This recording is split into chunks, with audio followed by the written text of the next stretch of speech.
કચ્છી ગુજરાતી સરિતામાના ચેનલમાં આપણું હાર્દિક સ્વાગત છે। આજે આપણે બનાવશું લીમડો અને એલોવેરાના સાબુ। તે આ લીમડાને મેં ધોઈ રાખ્યા છે, એને પાંદડા કાઢી લઈએ। આ તડકાના કારણે આ એલોવેરા સેજ આ અલગ એનું કલર થઈ ગયું, ચેન્જ થઈ ગયું છે। હવે આપણે પાંદડા કાઢી લીધા છે ને એલોવેરાને આવી રીતે આમ છાલ કાઢી અને આપણે પલ્પ એનું કાઢી લઈએ। આવી રીતે આપણે એલોવેરા શરીર માટે ખૂબ જ ગુણકારી છે ને લીમડો પણ ગુણકારી છે। અને બધાને બેને બરાબર ધોઈ રાખ્યા હતા, બરાબર વ્યવસ્થિત ધોઈ રાખવાના, એમાં ડસ્ટ હોવી જોઈએ નહીં અને ચોખ્ખા કરીને જ લેવાના અને પછી જ એને કટ કરવાનું ને એનું આ પલ્પ કાઢી લેવાનું। આવી રીતે પલ્પ કાઢી લીધું છે મેં। હવે આપણે આ મિક્સર જારમાં એડ કરી દઈએ। આવી રીતે આ મિક્સર જારમાં આપણે એડ કરી દઈશું અને અંદર આપણે આ લીલી હળદર મેં પહેલાં શિયાળામાં લીધી હતી, એને ધોઈ બરાબર મેં તડકે સૂકવીને રાખેલ છે ને એની છાલ કાઢી લઉં ને એ અંદર આ કટકો કટ કરીને નાખી દઉં।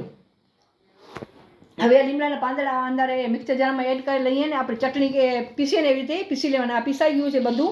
હવે આપણે ચાળણીની મદદથી આપણે એને આમ કાઢી લઈએ, જેથી આ રેસા હોય ને એ બધા નીકળી જાય। આમાં થોડીક મહેનત પડશે આપણે કાઢવામાં। આપણી આ ચટણી જેવું આ લિક્વિડ થઈ ગયું છે। હવે એમાં આપણે આ વિટામિનની કેપ્સ્યુલ છે, તે ત્વચાને ચમક આપે છે, તે આપણે આ વિટામિનની 3 કેપ્સ્યુલ આપણે અંદર આપણે એડ કરી દઈશું। આવી રીતે આમ અંદર એડ કરી દેવાની બરાબર। આવી અંદર એનું વિટામિન અંદર હોય એ કાઢી અને નાખી દેવાનું અંદર। અને આ ગુલાબજળ છે, આ 1 ચમચ આપણે આ ગુલાબજળ લેશું, 1 ચમચી આ આવી રીતે આ ગુલાબજળ 1 ચમચી લઈ અંદર એ પણ આપણે અંદર એડ કરી દઈએ। હવે આ બદામનું તેલ આપણે લેશું। આ બદામનું તેલ પણ આપણે 1 ચમચ આપણે એમાં એડ કરશું આપણે। હવે આને બરાબર આ મિશ્રણને આપણે મિક્સ કરી લઈએ। આવી રીતે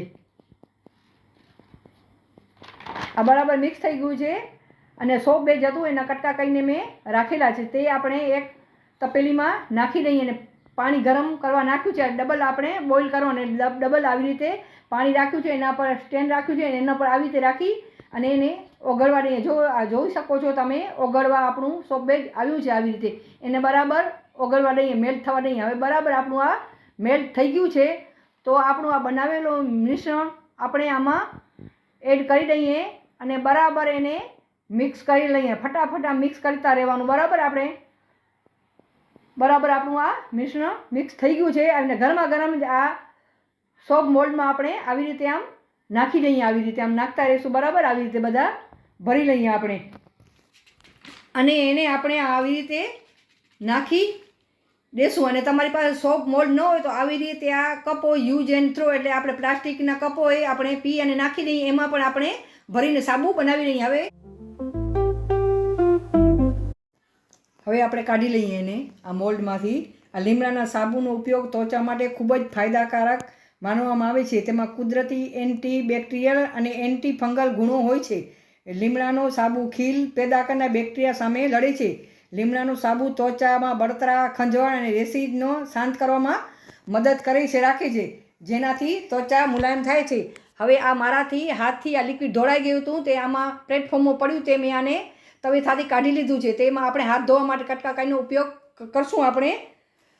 અને આ તે ત્વચાને કુદરતી આ લીમડો નમી આપે છે અને જેનાથી ત્વચા મુલાયમ અને કોમળ બને છે। એલોવેરા પર ત્વચાને સારી રીતે ચમક આપે છે। આપણે એને ઠંડક, ઉનાળામાં આપણે એલોવેરા ઠંડક આપે છે, તો આપણે કેમિકલ યુક્ત બજારમાં મળતા સાબુ કરતાં આ લીમડા અને એલોવેરાના સાબુ ત્વચા માટે વધુ સુરક્ષિત અને કુદરતી છે, તો તેનો જ આપણે ઉપયોગ કરવો જોઈએ। આ મસ્ત મજાના સાબુ બનીને તૈયાર થઈ ગયા છે। મારી આ રેસીપી તમને ગમે તો લાઈક કરજો, શેર કરજો અને કોમેન્ટ કરજો, મારા ચેનલને સબસ્ક્રાઈબ કરજો। આભાર તમારો।